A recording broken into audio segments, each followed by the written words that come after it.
Update 2. My dad gave my brother $120,000 for his degree but refused to help me start my business. Now when the business is doing good, he is begging me for the money that I never owed him.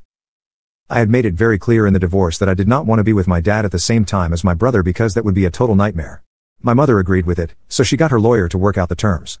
Even though my dad was not happy about it because he believed that it was important for me to bond with my brother, I thought that it was impossible for me to bond with a monster like him. So, thankfully, my mother had taken my side and worked out an arrangement where I had to spend the bare minimum of my time with my dad and my brother, and I mostly just grew up with her. But despite that, we would spend the holidays together, and that would always be terrible because after his divorce, my brother started dating his secretary, and my mother wasn't able to stand it. He had the good sense never to bring her around when we would meet for the holidays, but my mother knew the truth and she hated it. So, the holidays would always be tense, but we had to get through it somehow because my dad wanted it, and my mother had to agree because she had already put a lot of distance between my dad, my brother, and me. And this was the bare minimum that she could do, so we could still at least pretend that we were a family and were related by blood. And that is why we would try to get along, but that was just all on the surface. Deep down, none of us really liked each other, and both my brother and I had chosen which parent we liked more, and so had our parents, which is really not right.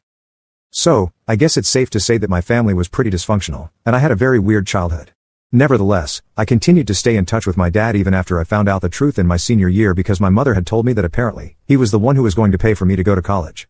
So, I had to be on good terms with him, and that's the reason why she had never said anything about these things beforehand because she was afraid that I would get into a fight with him and then lose my college fund. My mother had only started working after the divorce, so she had not saved nearly enough to be able to afford the kind of college that I wanted to go to. So, my dad was my best bet. It was really hard for me, but I tried my best to stay on good terms with him. It all turned out to be pretty futile though because apparently, I never even had a college fund to begin with, and my dad continued to mistreat me and talk down to me. But a couple of months before I was supposed to graduate, a few of my friends and I decided to start our own business instead of going to college. It was a huge risk that we were taking because all of us were just 18, but we were really passionate about what we wanted to do, and we didn't think that going to college would increase our chances of getting successful quicker. It was just a leap of faith that we would have to take. I was the one who had the idea of starting our own business, and even though we were just joking about it at first, we quickly made up our minds that this was what we wanted to do. It was going to be a clothing and accessories business because we kind of wanted to revolutionize the space. Since most of the clothing and accessory stores in our neighborhood were mostly either mass-produced products from big corporations or small businesses that didn't really understand how teenagers wanted to dress and look, so my friends and I had been having a really difficult time finding stuff to wear that we could be our authentic selves in. And we got stuck wearing either really old stuff that we had to thrift or ended up looking like our dads. We had been joking about it, but it occurred to us that a lot of other people our age might have felt the same way. So, that's how our brand was born, and I'm proud to say that we have expanded considerably since then, and I'm glad that I took that risk without bothering to go to college because I think we did pretty well for ourselves. It was me and 3 of my friends who brainstormed for months and came up with a business plan. It was already decided that the 2 of us would try to design the clothes, which would not be difficult since most of us were already pretty good at art and stuff like that and were interested in fashion, and the other 2 would focus more on the business aspect of things. So, I was supposed to start looking for investors, which was going to be difficult because we were just a bunch of 18-year-old teenagers with barely any experience and no college degree. We didn't have a fashion degree, and neither did we have a business degree. All we had was a vision. It sounds idealistic, but we were stubborn and had already made up our minds. For a few weeks, I didn't tell anybody about this, but then I couldn't keep it a secret from my mother any longer, so I told her everything. She was kind of nervous about it at first and insisted that I at least go to college and get a degree, but I told her that I was really sure about this and I just wanted her to support me. So, she came around, but she told me that it would be very difficult to make my father agree to help me out with this because he already didn't like the idea of guys having typically feminine interests, and if he found out that I was dabbling in the fashion industry, he would probably never speak to me again. But I needed money, and my friends and I were being declined by every investor. Most of them didn't even entertain a meeting with us before saying no because nobody wanted to bet on us, and understandably so. The only people who would even touch our business would be friends and family, so that's who we had to rely on, and I understood that very quickly.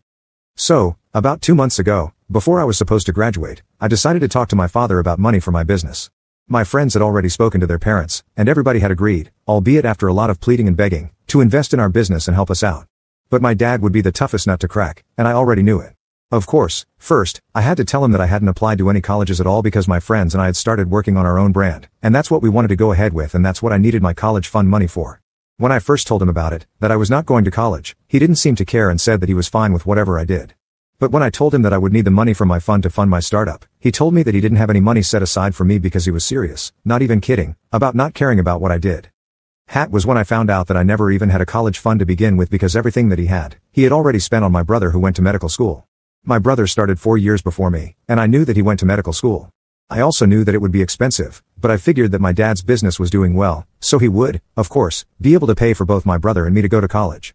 What I didn't realize was that my brother was not just taking money from my dad for school, he was also taking loads of money from him otherwise to have a fun lifestyle when he was supposed to be studying to become a doctor, and my dad was happy to help him. He told me that he had written a check to my brother around the time that he left for medical school and given him his entire life savings that he had been setting aside. It was a huge amount, almost $120,000, and he had just given it all away. Since then, he had been living off of his salary, and he didn't mind it one bit. He had also assumed that I would not be going to college, something that he was right about but for all the wrong reasons, which is why he had never bothered to save for me or even tell me that I didn't have a college fund. He explained to me that day that he just believed that Eric was his brighter son, and he had never expected that somebody as stupid as me would even bother to want to go to college, let alone get in anywhere. I had proved him right by not applying and deciding that I was going to start a business because apparently this is exactly what he had expected of me. I thought that he was kidding or something, but after a few minutes, I realized that he was being serious and he had actually given his entire life savings to Eric to spend, and he had nothing for me. I completely flipped out at him because not only was I upset that he didn't even think to set aside any money for me, he had called me stupid and had called Eric bright. That day, I finally let loose and told him exactly what I thought of him because I just couldn't take it anymore. I had expected him to help me out just a little, and I was going to pay him back once my business started making money, but he couldn't even do this much for me because he was just that selfish and hated me enough. I was inconsolable because even though I had always known that my dad didn't like me and he liked Eric way more, I hadn't seen this coming.